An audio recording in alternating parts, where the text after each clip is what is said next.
কেবল অসুচি হয়, চরিত্র সুন্দর রাখার দায়ভার সেটাও নারী। প্রতি মাসের নির্দিষ্ট কিছু দিনে তারা অপবিত্র, তারা কলুষিত, সমাজের সমস্ত শুভ কাজ থেকে তারা বিরত। অথচ এই জগৎ নারী ছাড়া অসম্পূর্ণ। আর যে দেবী দুর্গার আমরা আরাধনা করি তিনিও নারী, কিন্তু আজও অসুচিতার জন্য নারীরা দেব দেবীর পূজা থেকে ব্রাত্য থাকে।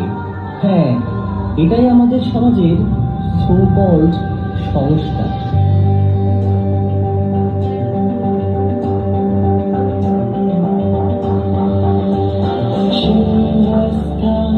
शशिशेखर मरकटप्रेक्षा